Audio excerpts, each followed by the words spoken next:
Well, yes, great. Okay, so good morning. Yes, and welcome to your home on Thome, our spiritual community of love, light, and laughter. And I am jumping up here quickly to have you get ready for the service today. We are following a book called The Game of Life and How to Play It, because it's kind of handy to figure out how to play the game of your own life. But it was written in 1925, and then we're also celebrating our way shower, teacher, inspirer, minister, incredible lover of truth, Reverend Dr. Martin Luther King Jr. today. So we are going to be bringing in sort of old church music, and we just love for you all to remember the legacy on which we stand here at in Unity, where we liberty and justice for all, right? So we invite Gretchen and Bruce Henry to come up and lead us in our first piece of music.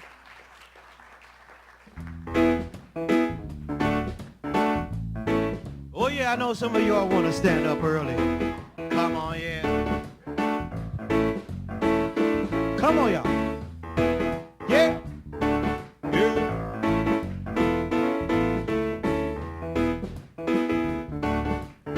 Love is my religion. Love is my religion. Love is my religion. Oh yeah. Love is my religion. And I'll take you to the temple tonight. All my days I've been searching through the books and Bibles of time, yeah, to find out what this life is worth. Oh, I made up my mind. One more thing. I don't condemn, I don't convert. Yeah. This is the calling, have you heard? Bring all the lovers to the fore. 'Cause no one is gonna lose their soul. No one. Oh yeah, Oh, oh. Love is my religion. Love is my religion. I can't hear you sing along, y'all. Love is my religion. Hey, you can take it or leave it. You don't have to be sleeping. Well, I'm done searching now, and I found out what my whole life is worth. Yeah. Not in the books, law books that I find, but only by searching in my mind. Like I say, I don't condemn, I don't convert. No, no. This is the calling, have you heard? Bring all the lovers to the fore. No one is gonna lose your soul. Oh, oh, love is my religion. Come on. Sing it like it is. Love is my religion. Love is my religion. Love is my religion. Love is my religion. Love is my religion.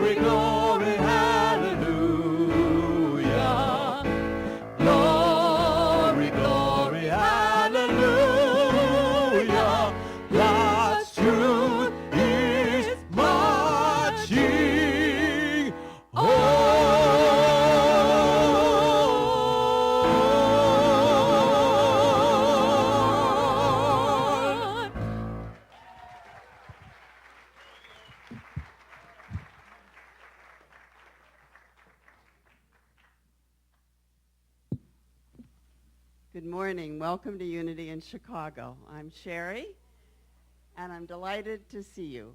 Each and every one of you brings something special and unique to this service. This one's different from first service, and it will be different from the next one next Sunday, and it's because of you. This is the uniqueness when we come together. So I'm so glad to see so many of you. Each Sunday, we come together to celebrate our oneness with one another and with God. In Unity, we welcome people of every culture, lifestyle, and creed. We honor the many paths to God, the many names for God, and the many ways in which we experience God.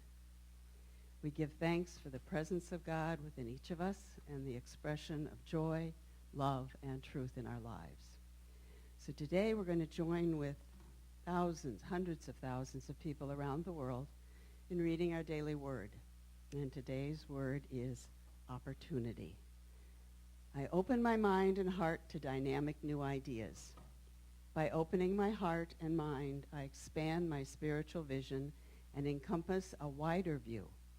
A fresh perspective allows me to perceive new and unexpected ideas.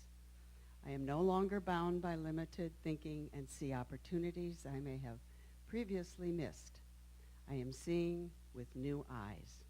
When I look beyond my own needs and desires and strive to serve others, my intuitive nature awakens. I align with the inner timing of life. I know when to wait and when to boldly move ahead. I trust my inner guidance and relax with inner assurance. As I expand my view to new opportunities, I proceed with full confidence. I am happy and grateful for my positive perspective of life. And from Galatians 6:10, so then, whenever we have an opportunity, let us work for the good of all, and especially for those of the family of faith. And we're kind of reinstituting a reminder that we used to do. We all carry those little electronic gadgets. I think we call them cell phones or whatever. Check to see that they're off. Dig into the tote bag, the purse, the pants pocket, and please double check that they're off. Also, if you left it in the coat in the hallway, we can still hear it in here when it rings. If there's a necessity for you to be on the phone, then please just step into the gallery. There's a screen to watch the service, and then you'll be available if you have a call to come in. This will assist in the gift you give yourself to be here and assist those around you in enjoying the service.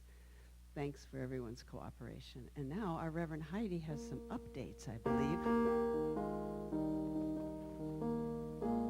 Oh, that's nice, yes. All right.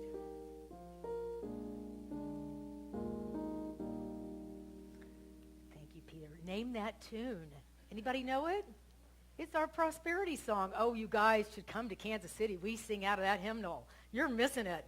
Anyway, so don't worry. Next week we'll be singing prosperity from whatever year that was. But so welcome to Unity in Chicago again. I'm so glad you said yes to exploring something even more powerful within yourself.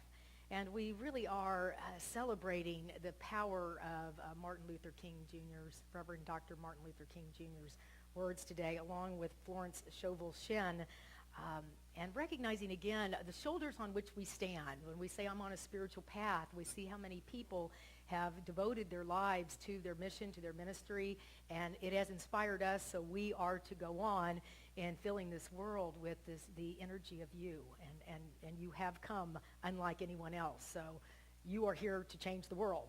No pressure, but being you is a big deal. So let me tell you, we are going through this book called The Game of Life and how to play it, because it's really handy to know how to play this game of life.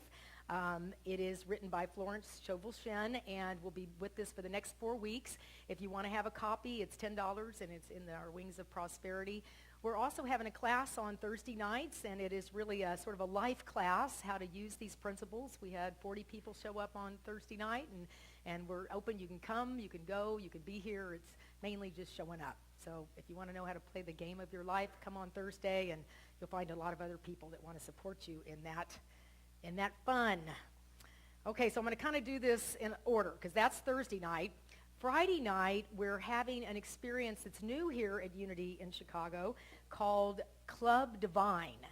Sounds pretty cool, huh? It's Club Divine. It's a sober, sacred dance. It's created by a DJ named Taz Rashid, who's originally from Lebanon.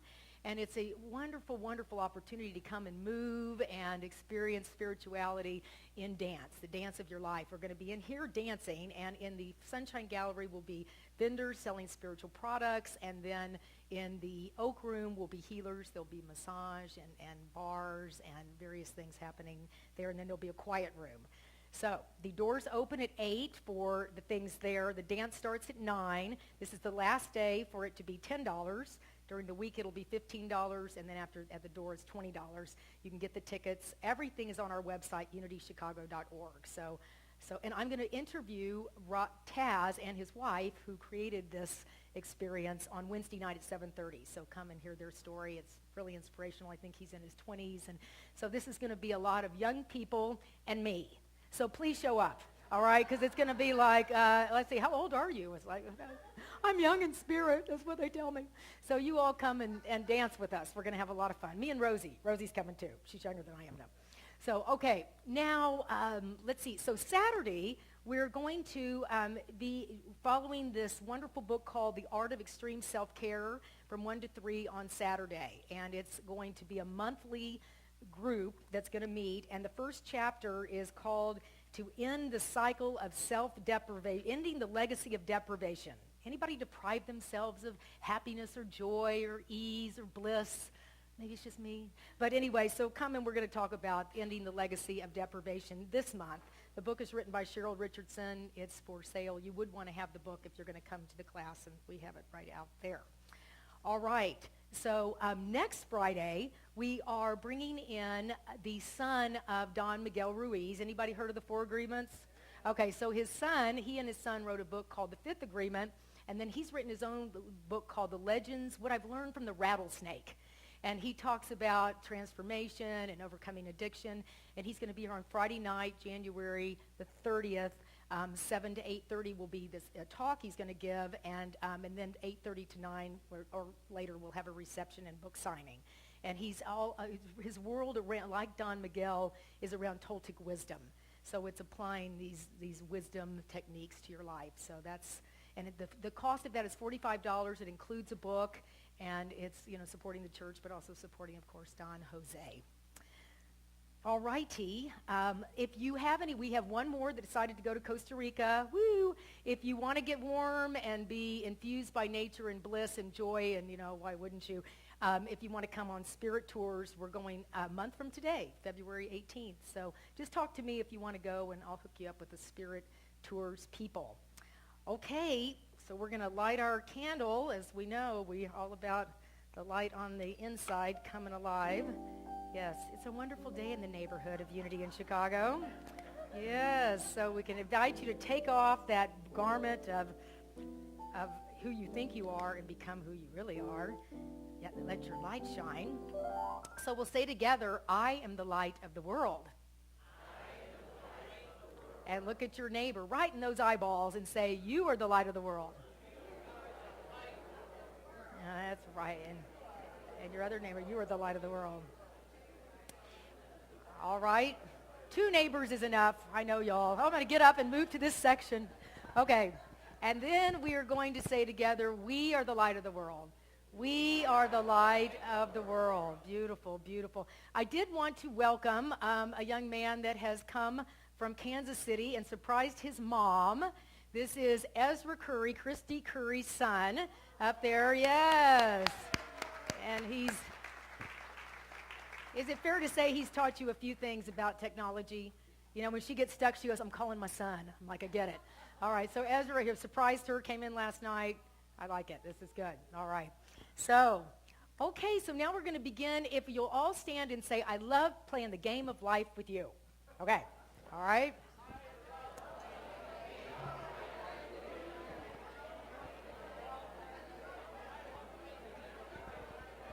I love playing the game of life with you, even when I'm grumpy. Sometimes I'm grumpy. Last night I was grumpy. Poor Peter, he's like, I'm going to get off the phone now. And can he do a little bit more with the overcome?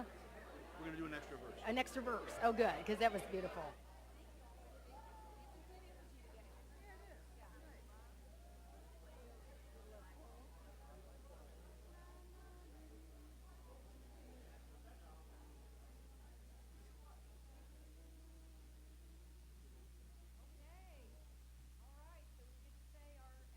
I am full of myself. I am full of myself. Very good, because that's the only thing that is really in you, is you.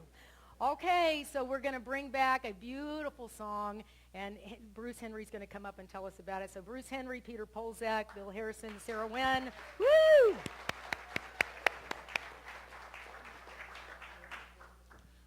We'd like to sing with you, not for you. A song that's come to be synonymous with the civil rights movement, We Shall Overcome. And there are many verses, and it's a song that was often improvised depending upon the moment. And just a little background on what this song means to me. If you know me, is I really believe in the power of song, the spiritual, moving, healing power of song. That's why I try my best to mean every word I sing. I work hard for that. You might not believe that. But when you make a living singing, you got to work hard to not have people let you sing things that you can't represent and that aren't moving to other people's spirits. So this is one of those songs that has passed down. And I think of this song, other than, having the opportunity to sing it in many groups in my life, I think about the people who were marching at Selma. I think about people who sang this song, like Dr. Abernathy said, that sometimes when they were marching and the opponents had wild dogs on them, angry dogs on them, and hoses, and they would hook their arms together and sing this song. And the power. He said that was the only way that sometimes they could take a step forward, was the power that these songs gave them. So they're not just idle songs that we kind of sing on Martin Luther King's birthday. These songs can empower us and give us strength. And this is a very simple song, and sometimes the greatest messages come from these very simple songs. Yeah. So what I would like us to do is, in the fashion of those days and continuing toward the future, that we would all stand up. And if you're able to stand up, if you're not able to stand up, we'll stand up for you. And hook arms in solidarity and in strength. The strength in numbers. And in celebration of Dr. King and the movement.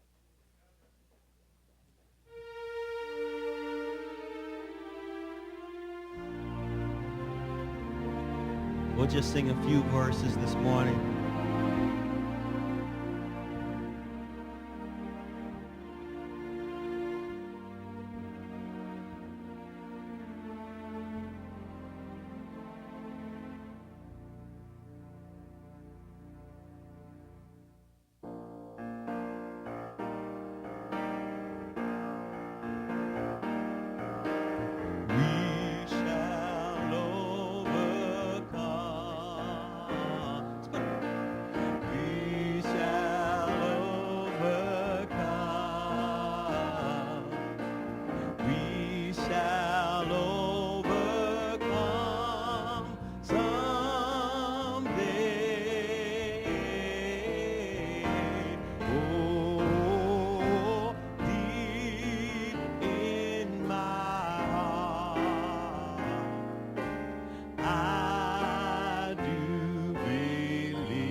We'll walk hand in hand. We'll walk hand in hand.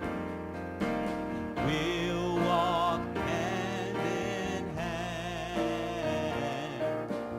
we'll walk hand in hand. We'll walk hand in hand someday.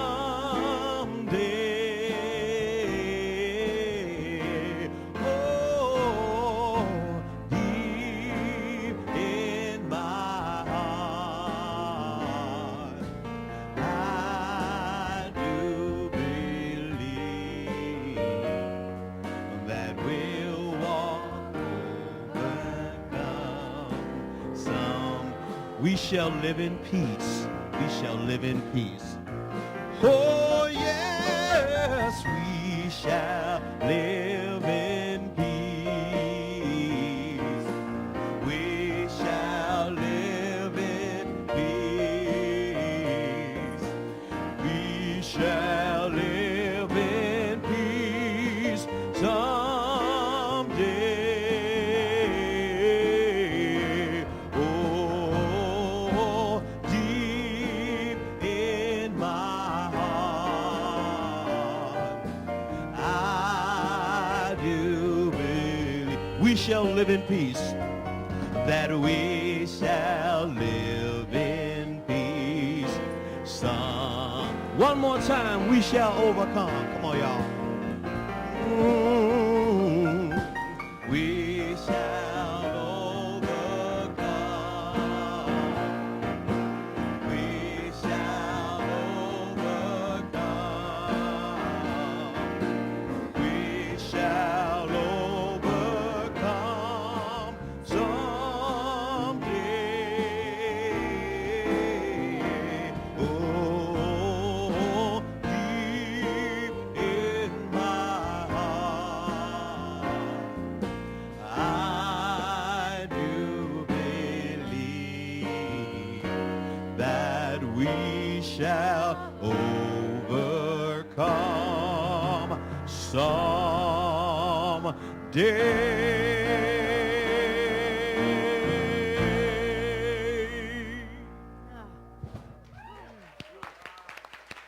Beautiful, right. You're beautiful.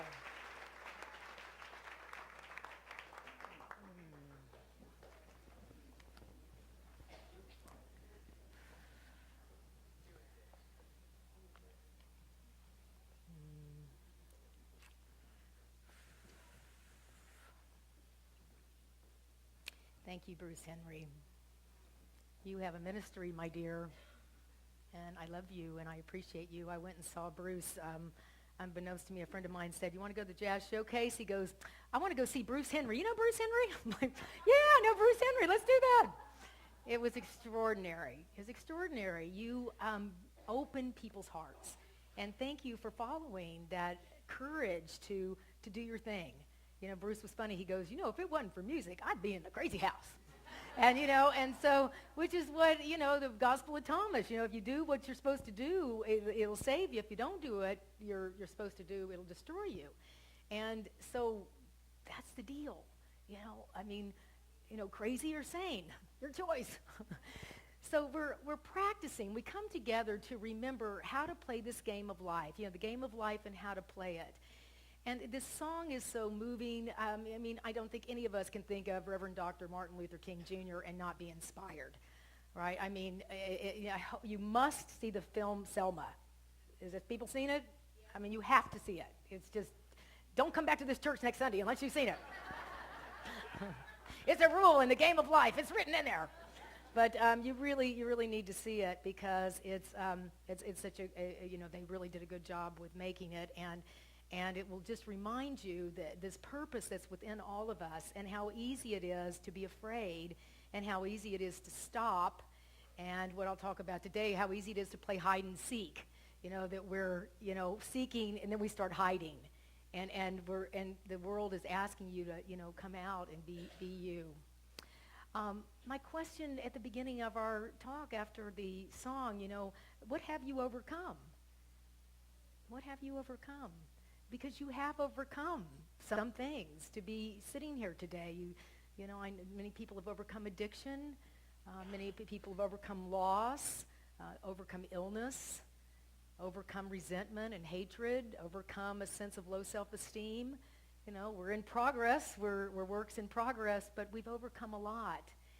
And so it helps me to remember that, because I can tend to put Martin Luther King up on a pedestal and go, you got something I didn't get. But the idea is that that's not true. If we look at Jesus said, these and greater things shall you do. Martin Luther King, when they said, we want to protect you, we want you not to get shot. And he said, I'm not any different than anybody I'm walking with.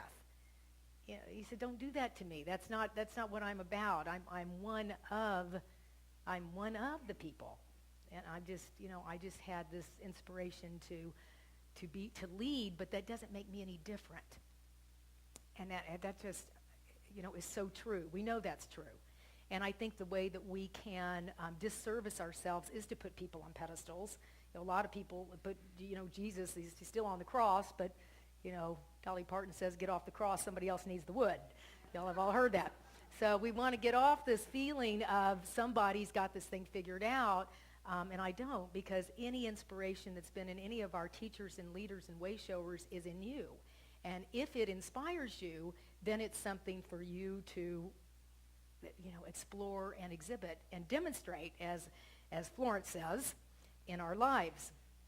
So I'm going to weave Florence and Martin Luther King Jr. together today for our talk. We started January in a powerful way. We had our White Stone service where we were listening to that word that came through us. And my first service I was in San Diego. They did it at the end of December. What a weird thing to do. But I was there, and I enjoy it. But what happened was I kept thinking the word was going to be power or focus or something else kind of serious. And they were saying, don't think of your word, have the experience and let it come to you. And then the word that came to me, we'll put it up there, was flow. Right? And that's what I wrote. And then I had my little, ocean, because I love the ocean. And I happened to be driving in a blue car. So that was pretty cool. And do you know, when I was leaving San Diego, guess what license plate was on my car? Illinois. I'm like, what the heck? It was so weird. But anyway, the universe is plotting for your good. And even though you try to hide and seek, it's got you. It's got you. So I thought it was interesting. I put flow. I could really understand that there's things I want to flow around rather than fight. And then I start this book, and I realize I'm calling this gal Flo. And I'm, right? So it's if we can start seeing the ways that the world is plotting for our good, which it always is, it can be a lot of fun, and it can feel like a game rather than a battle, like she says most of us live. All right, so the idea then with this game of life and these two chapters that we're talking about today, which are the power of your word and the power of non-resistance. And if Martin Luther King was about anything, he was practicing nonviolence, non-resistance. And he was very inspired by Gandhi. And he went over to India and came back saying, this is the way we make change. This is the way we make change. We stand in the truth, and we don't fight. We stand in the truth.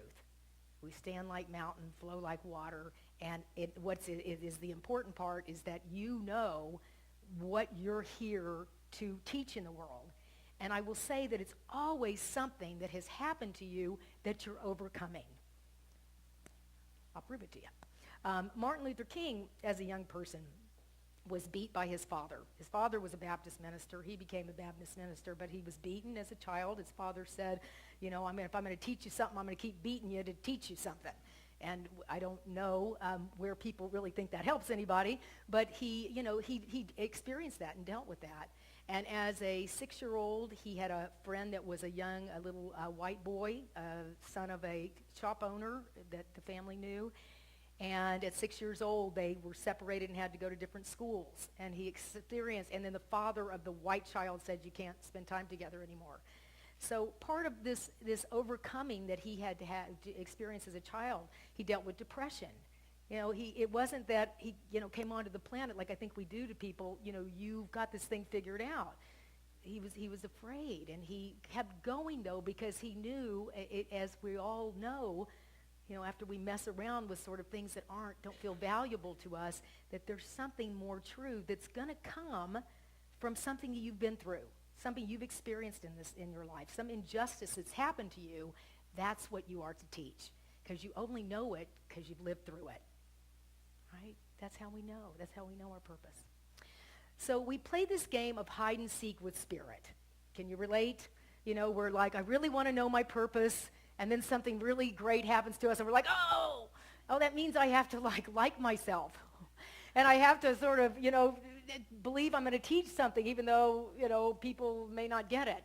And we're hiding a lot. I want a relationship. Oh my gosh, that means I got to be vulnerable. Or oh my gosh, I want a new job. Or that means I have to get creative. What is it I want? We focus a lot on what we don't want rather than what we do want. Can y'all relate? Okay, all right. So let's look at how the hide and seek of life, okay? Because we try to hide, but we don't do it very well. And I think these kids can show us. Why don't we lower the lights a little bit and show those pictures? All right, so here's one kid trying to hide, right? Can y'all see that? Okay. We've got a few.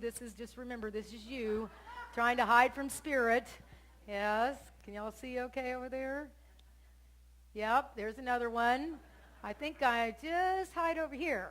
Nobody will find me here. Oh, yeah. Here's a tree. I'll just stand behind this tree.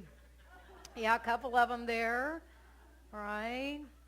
Is that, okay, oh, yeah, that one's good. That said, God will never find me here. Yes, okay. Thank you. Thanks, Edgar. All right. So I use those because we know how that is, right? It's too scary to be blank. It's too scary to stand up in front of people and share what is interesting to me. Maybe it's not interesting to you, but the point is I know, and we can do a light, although I'm sometimes I do hide out, but yeah, okay, good. All right. You got to remember the game hide and seek. If you hid, and you hid really well, and in my family, maybe they were a little, less, tenacious about finding me, but if people don't find you, then they give up, and then you're just hiding there, and you're like, nobody cares, right? And that happened to me a couple of times, and it wasn't fun. And I think that's how we live our life. We're hiding, we're resisting, we're not willing to talk about how our life is working, and then we get stuck in what's not working. So let me show you the ways that I have experienced hiding in life, and perhaps there are ways you can hide in life too. So there's sort of three ways that I see that we hide in life, and they are how we talk, how we act, and how we judge. All right? And I'd like to take this moment of spiritual station identification to tell you this is not to beat yourself up, that the spiritual life is to really notice what you're doing so you can have a shift. This is not, oh my gosh, I've always said this. It's sort of how do we experience shift? It's always being willing to see what's not working. All right, so Flo has some really good stuff for us to ponder here with the way we talk. She talks about an old-fashioned conversation, 1925, right? Have you called people lately? You want to have an old-fashioned conversation? I hadn't said that recently. I hadn't said that for my whole life. So anyway, okay, so here we go. She writes, after man knows the truth, person knows the truth, he cannot be too careful with his words. For example, I have a friend who often says on the phone, do come see me and have a fine old-fashioned chat. Like I said, kind of old. This old-fashioned chat means an hour of 500 to 1,000 destructive words, the principal topics being loss, lack, failure, and sickness. I reply, no thank you. I've had enough old-fashioned chats in my life. They are too expensive. But I will be glad to have a new-fashioned chat and talk about what we want rather than what we don't want. There's an old saying that a man who dares to use his words, that a man only dares to use his words for three things: healing, blessing, and prospering. What man says of others will be said of him, and what he wishes for others, he will be wishing for himself. Let's take a breath, right? Curses, like chickens, come home to roost. I love this. It's like I'm talking to my grandmom. So cute. All right, so, but the idea that we are, creating with our words, and that this idea of this way that we can fall into. I know when I first started looking at this in Kansas City, the woman, one of the office ladies and I she had a challenge with illness. So we would get together and we'd talk about illness and other things, and oh my gosh, and we'd go on and on. And as I started looking at things like this, I'd been looking at them, but then it's like, what area do you want to clean up? So I'd say, look, we have got to get focused on what is working in our lives. We got to get focused on what feels healthy, because you and I are going down the drain with this conversation. Yeah, this is a really old-fashioned conversation. So I invite us, as we are growing in this, we've got people here that are of like mind. So after the service, I'd like you to be with somebody and talk about what's working in your life, and listen to the other person talk about what's working in their life, and have a new-fashioned conversation. Because the point is that you worship the idea. The problem with this is you worship two gods when you have the old-fashioned conversation. You worship the God of lack, and you worship the God of love, but we know that if you try to drive on two streets at the same time, it doesn't work. So our idea is that I love the idea of putting the puppy on the paper. You bring yourself back over to the road of love, and you practice it. You practice it. I know I heard years ago that changing consciousness is like turning around an ocean liner, right? But you got to start. And so many of us in this idea of life as a struggle, we've gotten so used to paddling upstream and feeling like it's a struggle, rather than just look at what is working and let yourself be in the flow. And in fact, our affirmation is, I release the habit of struggle, and I go with the flow. Okay, so let's say that together. I release the habit of struggle, and I go with the flow. And I'd like to give you another. She is just chock full of affirmations in this thing, and it cracks me up because I feel sort of like Pollyanna going around saying the things that Flo says. But I said I wanted to be in the flow, so I better get going here. So one of the things she says about work, I didn't make a slide. I'm sorry, Edgar. It says, I have wonderful work. Together? I have wonderful work in a wonderful way. A wonderful way. I give wonderful service for wonderful pay. Okay, right? Breathe in. Okay, let's do it again. I have wonderful work in a wonderful way. I give wonderful service for wonderful pay. There you go. If you got a nursery rhyme you want to say to yourself, that's it. An affirmation, and notice it's a new conversation. That may feel like, I haven't been saying that recently. I've been saying my job sucks, and my boss, everybody's awful. I don't get paid anything, or everybody in this field doesn't make money, right? Do you see how we do? And then everybody goes, yeah, oh yeah, oh. And it's just sort of like, well, there are people that do all kinds of things. And people, how is it some people make a lot of money doing something they love? Did they just come out of the chute like, you're blessed? Everybody's blessed. And so our idea is that we have to see the wonderful work in a wonderful way, wonderful service for wonderful pay. And that's where your ocean liner is going to start turning around. Okay, so how do we talk is a big part of the power of your word and of non-resistance. We're going to watch Martin Luther King's talk later, and boy, was he into his power of the word. And so the next thing, when we look at how do we act, because this idea of non-resistance, non-violence is a practice, my friends. I remember when I was first sober a long time ago, and someone in the 12-step program said, Heidi, if you want to practice sort of living life on life's terms, sort of allowing what is, try driving the speed limit. Just try, the speed limit is this, and drive the speed limit. Like, practice it for a week. And without, I should be driving faster, this person should be driving faster, why is that sign there, why can't we turn? Still weird y'all can't turn right on a red. I don't get that. But anyway, no turn. Okay. So the point is, how do we follow those laws that are in place And if we want to create change, know that change is going to be coming on the inside. And so what we do, though, is we often resist what already is. And it's really strange when you do this in relationship because I am sure I would feel better if you would change. I am sure of that. But my work really is to say, tell me who you are. And let me be able to see the sort of perfection of God that you are.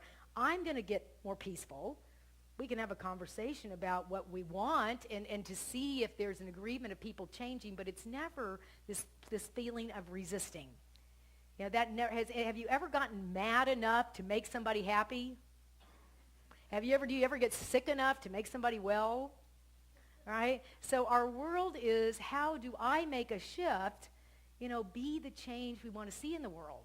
It's simple, but it's not easy when you've had years and years and years of people telling you, don't trust, don't talk to strangers, somebody's trying to rip you off, be sure and, put 5 locks on your door. It was fascinating living in Hawaii because nobody locked their door, and I really loved it. It was an interesting concept, and it worked. I mean, I don't know, but it's like nobody's going to steal the washing machine. We didn't, but the point is that it was fascinating to watch how when we made that agreement, nothing ever happened. It was wonderful. So Martin, I really find that the way we act is really about faith or fear, and we go through both places all day long.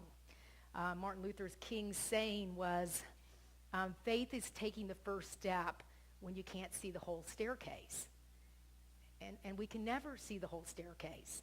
So this, I think, is the idea of how do we act, it's not even knowing, it's really living in the mystery. I know my first talk here, I said, life is not a problem to be solved, it's a mystery to be lived. And how do I take that first step of what inspires me? And how do I let fear be something that I'm willing to allow it to move?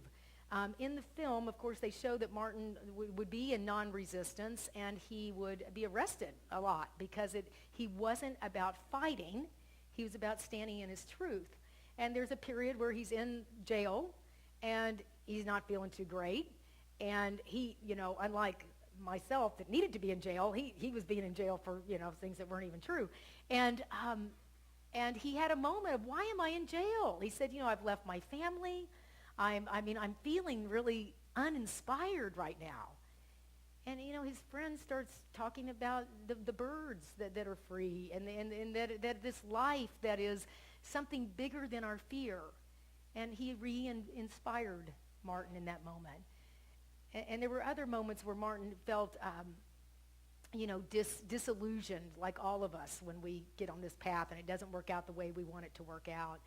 And he picked up the phone and he called a woman that sang at the church. And he said, can you sing to me? And it re-inspired him.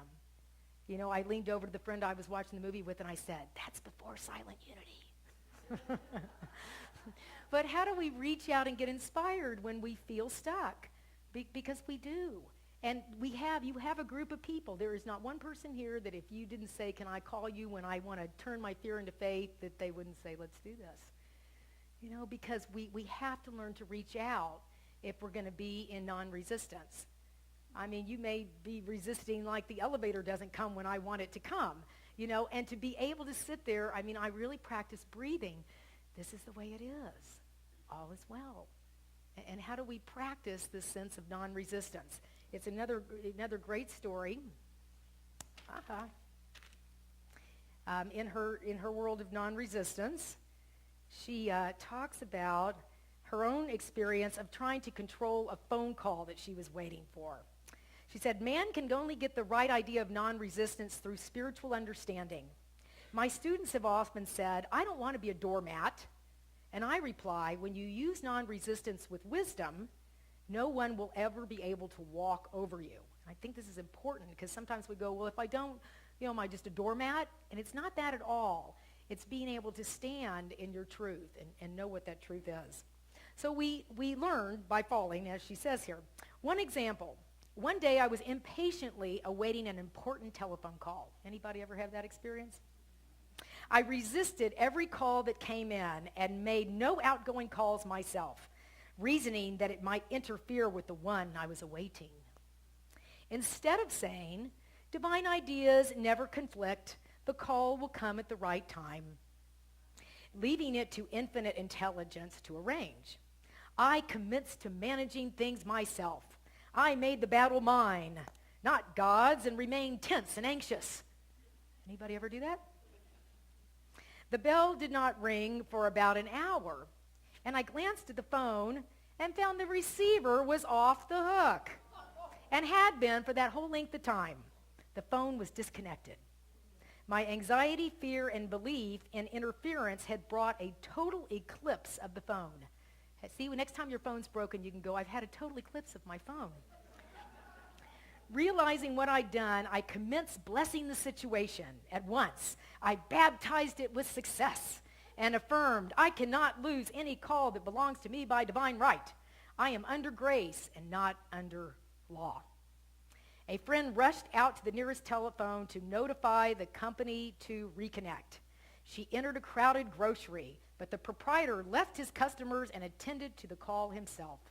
My phone was connected at once, and 2 minutes later, I received a very important call, and about an hour afterward, the one for which I'd been waiting. And this is one of my favorite sentences in this book. One's ship comes in over a calm sea. All right? So that's a good affirmation. My ship comes in over a calm sea. Can we say that together? My ship comes in over a calm sea. And where does the calm start? Right? Okay, so I'm glad you're here because we're talking about calm today. So our next way that we look at life here is this sense of judgment. All right? And, he who is without sin can cast the first stone, right? But we don't do that very well.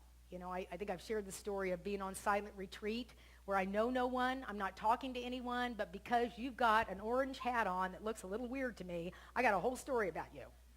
And it's that to watch this come up, it's sort of, oh my gosh, for a while you go, my mind is like, when people say they're out of their mind, it's kind of like the mind has gone off, to have a story rather than what is happening with me? Am I in my experience? And so the world really is, and I know we learn this all the time, that everything that happens is for your awakening. Have we ever seen a children's story that didn't have the bad witch or the wolf or, somebody that was going to blow your house down or it's almost the resistance of that makes the story interesting. It makes the person wake up. So your world of judging, and we just have to be honest with it, is the place of saying, I don't understand what this situation is about. Can we think of a sentence right now, a situation right now, and say, I don't understand what this situation is about. Can we say that together? I don't understand what this situation is about. I often use the thing, I don't have enough information. Together? I don't have enough information. And I want you to recognize, as she says, this world of looking at, like, everybody has a purpose. So let's put up that one. Let's see, this one's good too. Let's see, nothing on earth can resist a non-resistant person. Let's talk about that. Okay, together? Nothing on earth can resist a non-resistant person. And let's breathe in. Because if you'll notice, we were really in resistance to the buzz that was coming out of this thing at the first service, and it was even coming out a little at the second service. But since we've been in non-resistance, it's gone away. It's gone away. Because we're not fighting it. I was fighting it in a moment, and then I thought, let's just be in non-resistance.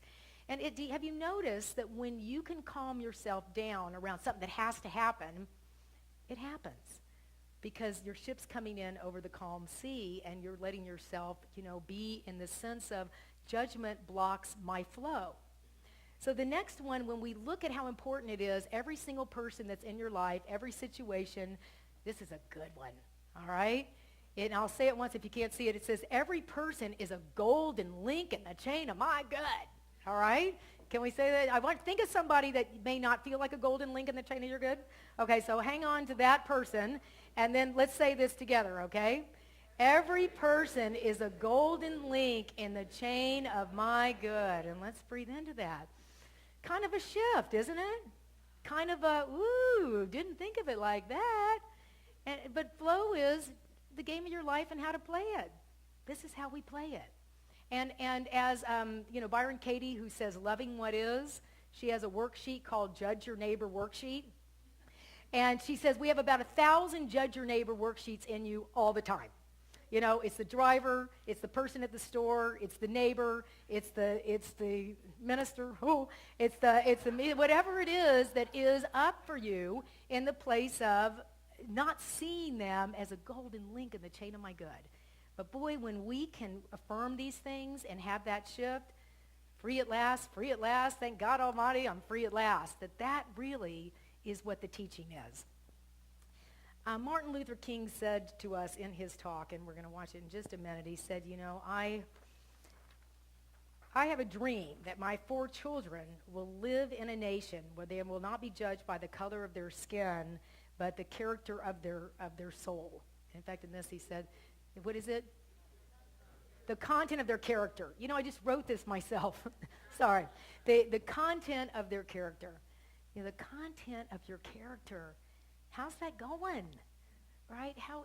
What kind of a character, what kind of a human being, what kind of a spiritual being are we allowing ourselves to be?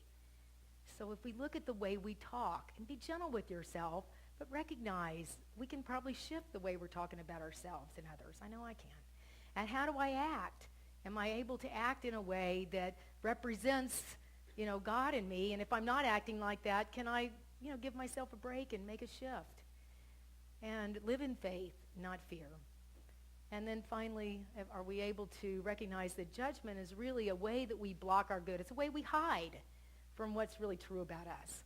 When I consider the people, that situation that I'm judging and really say every person is a link in the chain of my good, I have to shift. I have to shift. So I invite us all to open our hearts to this magnificent way shower of non-resistance, of using his words in great power, and the man that we are celebrating today. And not only do we celebrate him, now you are the walker and talker and liver of that message. All right, so here we are. Reverend Dr. Martin Luther King, I Have a Dream. And we can turn our light down, Edgar, thanks.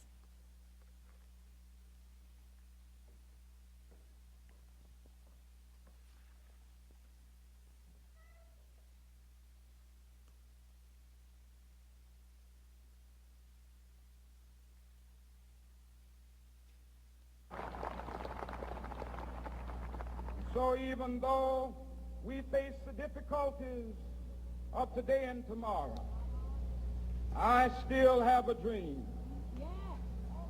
It is a dream deeply rooted in the American dream. I have a dream that one day this nation will rise up and live out the true meaning of its creed. We hold these truths to be self-evident, that all men are created equal.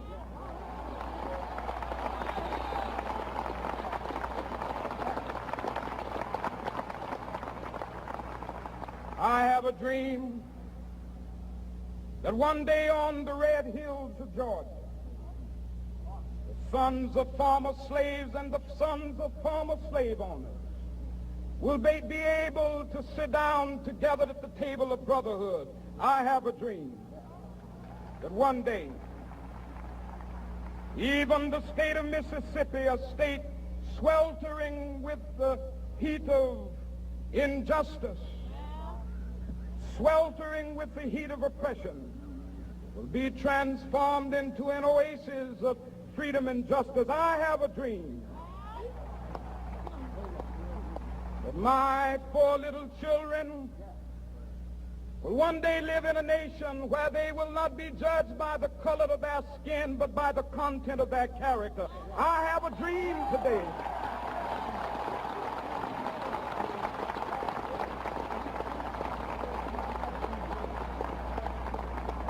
I have a dream that one day down in Alabama, with its vicious racists, with its governor having his lips dripping with the words of interposition and nullification.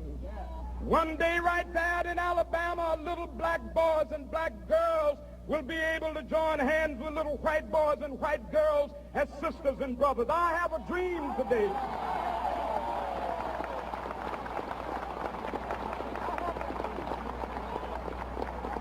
I have a dream that one day every valley shall be exalted, and every hill and mountain shall be made low. The rough places will be made plain, and the crooked places will be made straight. And the glory of the Lord shall be revealed, and all flesh shall see it together. This is our hope. This is a faith that I go back to the South with. With this faith, we will be able to hew out of the mountain of despair a stone of hope. With this faith, we will be able to transform the jangling discords of our nation into a beautiful symphony of brotherhood. With this faith, we will be able to work together, to pray together, to struggle together, to go to jail together, to stand up for freedom together, knowing that we will be free one day. This will be the day. This will be the day when all of God's children will be able to sing with new meaning, my country, 'tis of thee. Sweet land of liberty, of thee I sing. Land where my fathers died, land of the pilgrim's pride. From every mountainside, let freedom ring. And if America is to be a great nation, this must become true. And so let freedom ring. From the prodigious hilltops of New Hampshire, let freedom ring. From the mighty mountains of New York, let freedom ring. From the heightening Alleghenies of Pennsylvania, let freedom ring. From the snow-capped Rockies of Colorado, let freedom ring. From the curvaceous slopes of California. But not only that, let freedom ring from Stone Mountain of Georgia. Let freedom ring from Lookout Mountain of Tennessee. Let freedom ring from every hill and molehill of Mississippi, from every mountainside. Let freedom ring. And when this happens, and when we allow freedom ring, when we let it ring from every village and every hamlet, from every state and every city, we will be able to speed up that day when all of God's children, black men and white men, Jews and Gentiles, Protestants and Catholics, will be able to join hands and sing in the words of the old Negro spiritual, free at last, free at last. Thank God Almighty, we are free at last.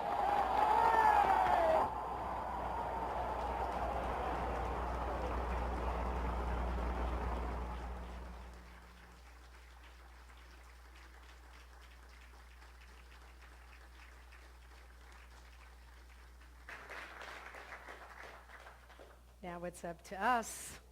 Now it's up to us to see that experience of freedom and openness, and we'll in our going into our meditation, we are going to sing "My Country, 'Tis of Thee" 2 times through, and I allow you all to experience the power of Martin Luther King's words, the power of non-resistance, the power of standing in your truth, and to continue to live out this message of freedom starts from within. Change starts from within.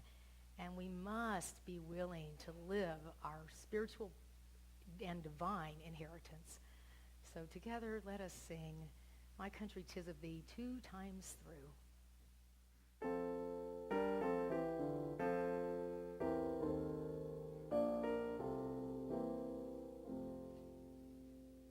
My country, 'tis of thee, sweet land of liberty, of thee I sing.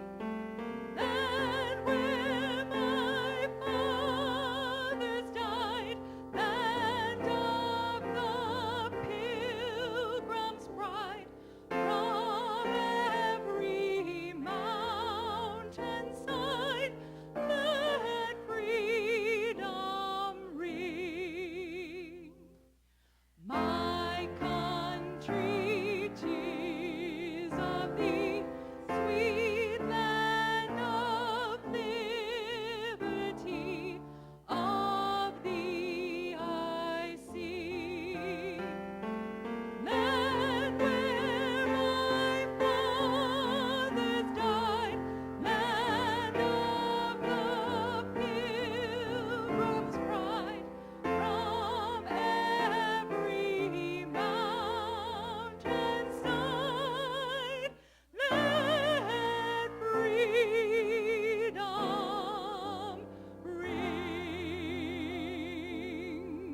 breathe into our amazing community energy.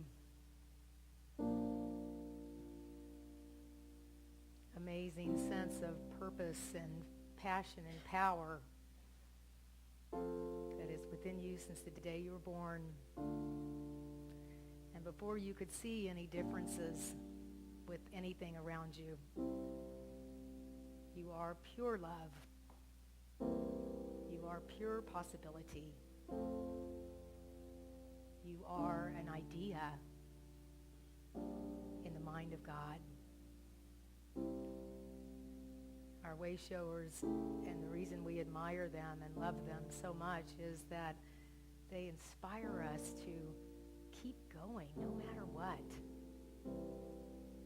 As long as we have breath in our bodies, we are here to release our burdens and be renewed by the transformation of our hearts and our minds. So we come together to practice freedom.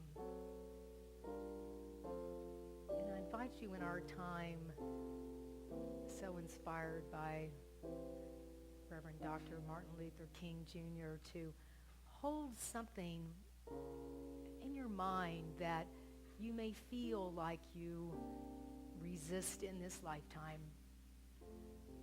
A situation or a person. And then breathe into this idea of, if I didn't resist this, if I didn't make this wrong, if I was willing to love what is just as it is, what does that shift within me? Would I speak differently? Would I act differently? Would judgment be lifted? So I invite us in this vibrational time of shifting with Peter's music to allow yourself to experience what Dr. King was referring to when he said freedom. At last, freedom. And so let us be with that call to ministry that is your life. So practice bringing the idea of non-resistance into a current situation right here and right now.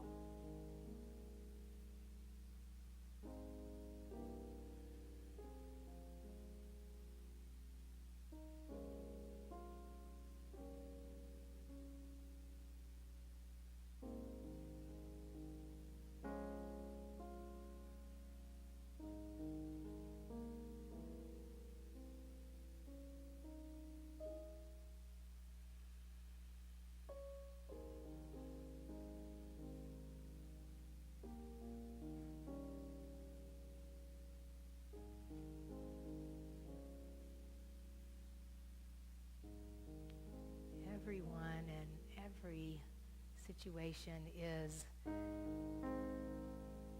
a golden link in the chain of my good.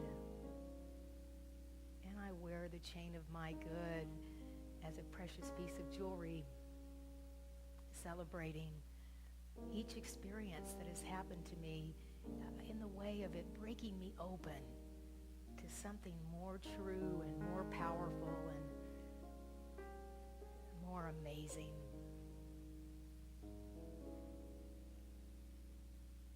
It is right here, close as our breath, this sense of value and purpose. And we do see ourselves as the next generation of hope, of tolerance, of justice, of freedom. You're called by being born. If you're breathing, you're here to change the world. So we feel this great sense of gratitude for our teacher, way shower, inspirer, man of huge faith. Dr. Reverend Martin Luther King Jr., we love you, we appreciate you, we honor you, we celebrate you, we thank you. And we ask to be that open and that willing and that courageous. Thank you, Spirit, for this group of people that come together to know the truth that sets us free. And so it is.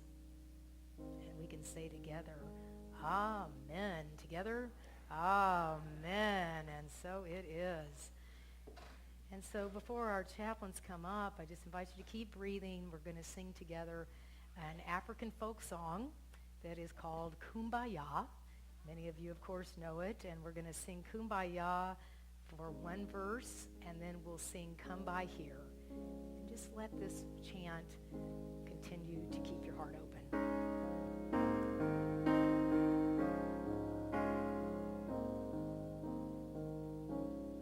Kumbaya, my Lord, Kumbaya, Kumbaya, my Lord, Kumbaya, Kumbaya, my Lord, Kumbaya, oh Lord, Kumbaya. Come by here, my Lord, come by here. Come by here, my Lord, come by here. Come by here, my Lord, come by here.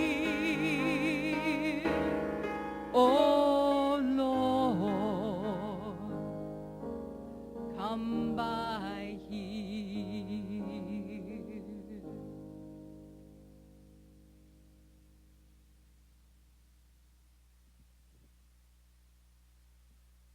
We invite you to speak the names of those you would like held in prayer in this sacred space.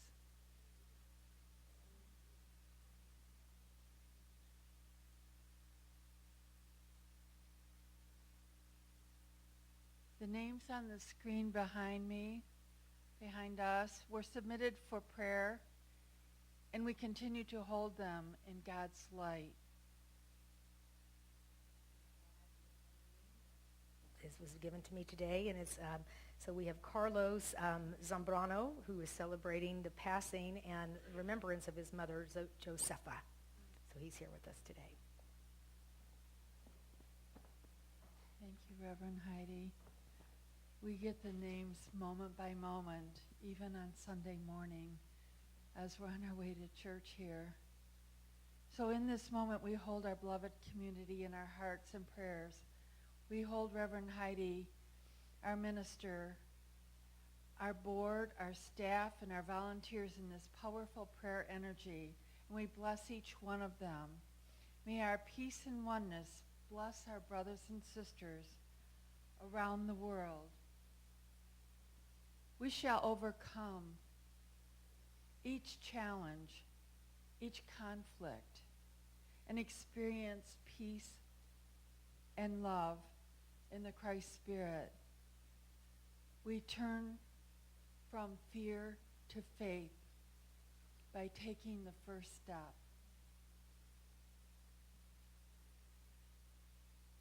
Thank you, God, for prayers already answered.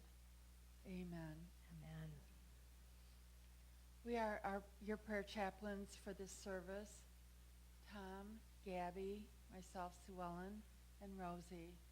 We are here to support the community with prayer. So if you have a prayer concern, joy, gratitude, we're here to pray with you. Simply come to us and make your request known. And know that we will honor your confidentiality. You can place your prayers also in writing in the prayer box, and they will be held and prayed over here at Unity, and then sent to the Unity Village to be prayed over for an additional 30 days. Also, we have a website. You can submit your prayer that way.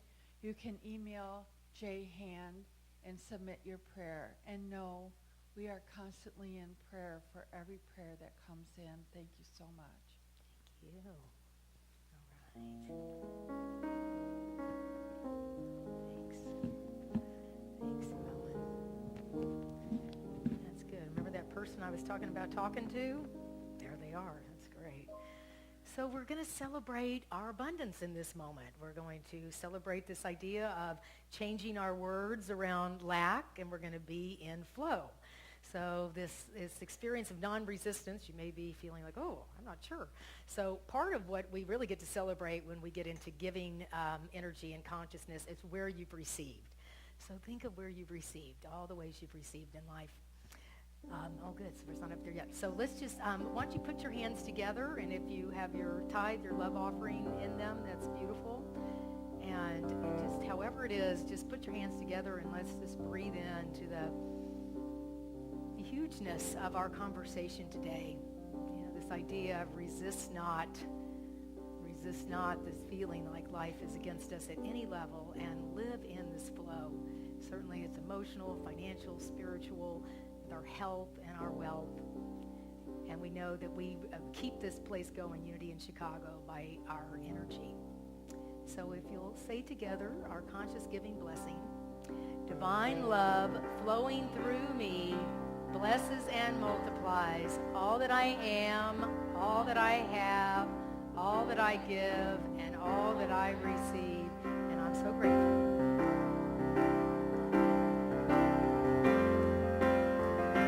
Gratitude before me, gratitude behind me, gratitude to the left of me, gratitude to the right of me, gratitude above me, gratitude below me, gratitude within me, gratitude all around me. I'm so grateful. I'm so grateful. I'm so grateful. I'm so grateful. I'm so grateful. I'm so grateful. I'm so grateful. I'm so grateful. Gratitude before me. Gratitude behind me.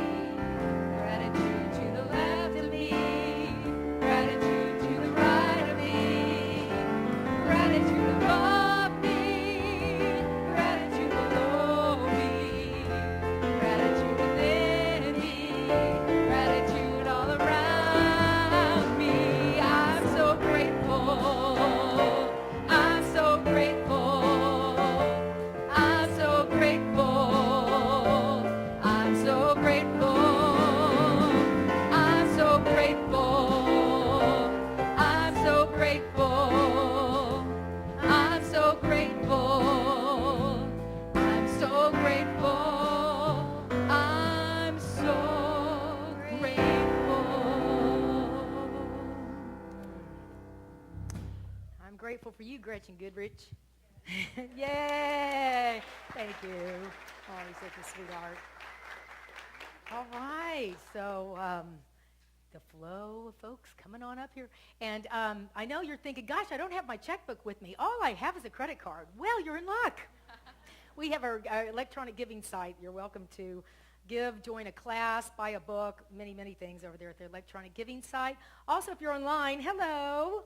We're glad you're with us, and you can donate right there on the website, too. We're all in this. We're in the flow, and that's how it works. So let's just close our eyes and breathe in to the generosity with which it takes to give. And we have to notice where we've received. We have to say, wow, I can't hang on to anything because then I'm not in the flow. So I resist the need to be in lack, and I experience the flow of love that is in me and around me and through me at all times. So I've created space where then miracles happen, and it's the only way life works. It's the game of life, and this is how to live it. And so we say together our conscious giving blessing. We are grateful for these gifts of faith and love. We recognize these are signs of our prosperity and highest good. We affirm God is in action right here and right now, and then. All right, thank you, ladies and gentlemen. And now here is Sherry with announcements, non-resistance. Yay! Here you go. Just a couple.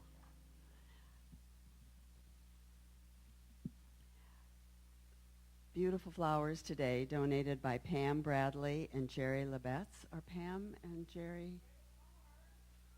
Where are they? Thank you so much. Thank you so much. With their note, we're glad you're here.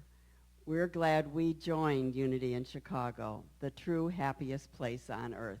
Thank you so much. And we certainly appreciate the love and light you bring to our community. Thank you again for your generosity. They're beautiful. Just a couple of announcements. On Wednesday night's community night, our cafe will feature homemade chili and tamales with one of our favorite chefs, George Gedich. So join us for dinner. And then there's the chaplains provide a beautiful half-hour meditation time. And then Reverend Heidi leads us in a lovely service. She spoke earlier of her guests for that evening and that she will be talking with. Steve Sharani and Marilyn Jaffe offer the Empowerment Circle starting February 4th. See your bulletins for Secrets of the Adepts with Jim Phillips. Hable Español. Join our fellow Spanish-speaking folks today at 1:15 in the Freedom Room. Our monthly grief group meets today at 1:15 in the Oak Room. And I believe also today we have at least one or two board members in the library following service. An opportunity for you to talk with them, ask any questions, share your support of them and all of their hard work. Yes, we have board members with us. I know we do. Two, friend. Great. Great. How many of you are here for the very first time? Raise your hand real high with me. We have, great. Welcome. There we go. We're glad you chose the Sunday. We don't think there are accidents. We think when it's the time for you to expose yourself to this kind of a community, you will. And you chose a wonderful Sunday to do it. So we're real happy to see you. Enjoy the service. And we, along with the carnation, we also have some literature, some information. So please join us down in the library on the first floor. There's a big welcome sign outside the door. And some of us on the welcome team will be there after service just to chat, answer any questions. And those of you who have only been coming for a short time and also have questions, please come and join us. We'd love to have the opportunity to talk with you. One more. Our wonderful Bruce Henry has brought along some CDs, and they are in the gallery at the Prosperity table. So let's welcome back Bruce Henry.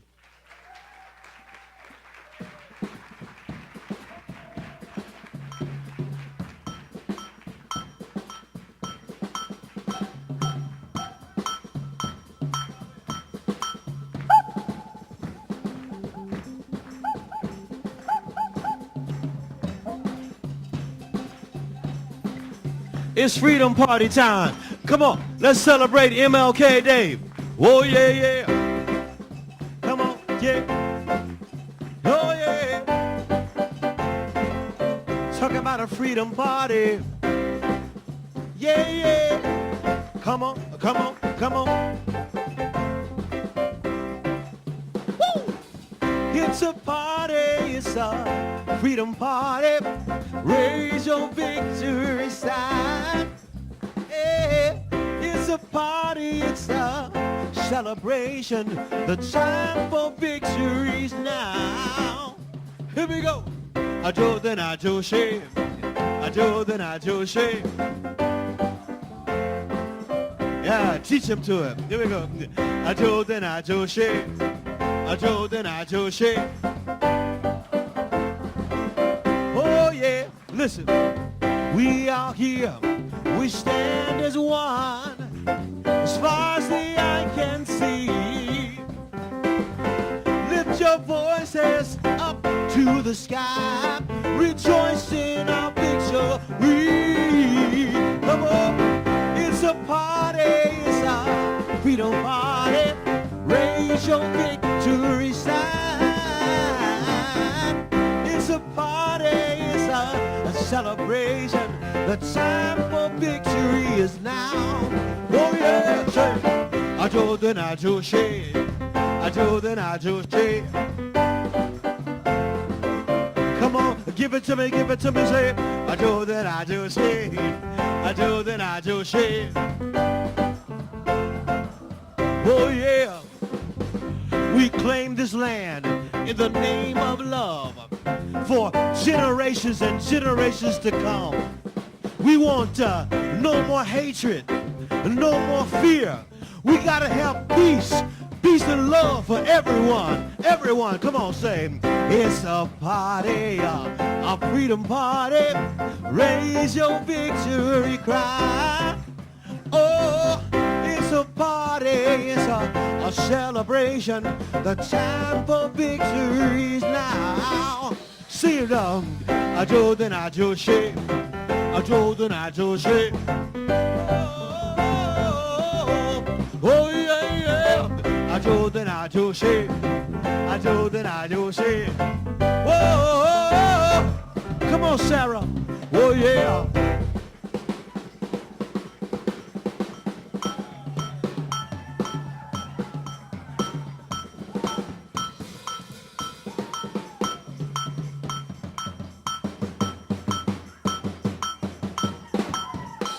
Yeah, yeah, oh yeah, oh yeah.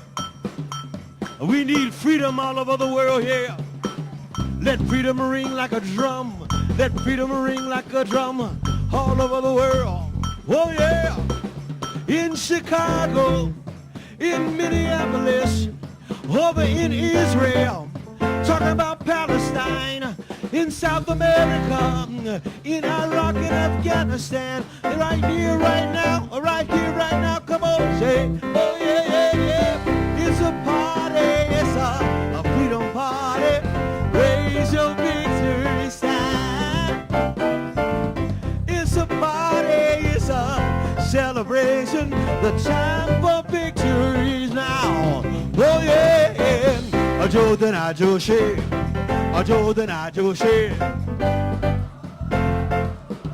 Oh yeah, yeah. Ajo then ajo she.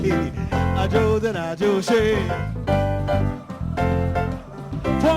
Form the line, say, ajo then ajo she. Ajo then ajo she.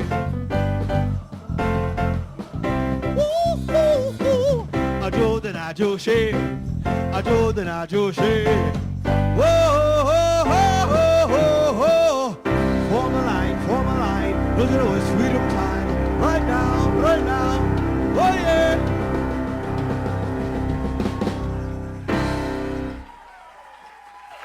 Thank you, Bruce. Oh, amazing. Okay. So are you ready to play the game of your life? Yes. Let's do it again. Are you ready to play the game of your life? Woo! Yes. All right. So here's our affirmation, okay? We'll say one line. You know, you got your go card. So if you're thinking, oh, I'm going to stop and hide. It's like, oh, no. It says go. It says be myself. Okay. I release the habit of struggle. Let's say it together. And go with the flow. All right, let's flow into our weaving and peace on earth and be yourself. Everybody else is taken.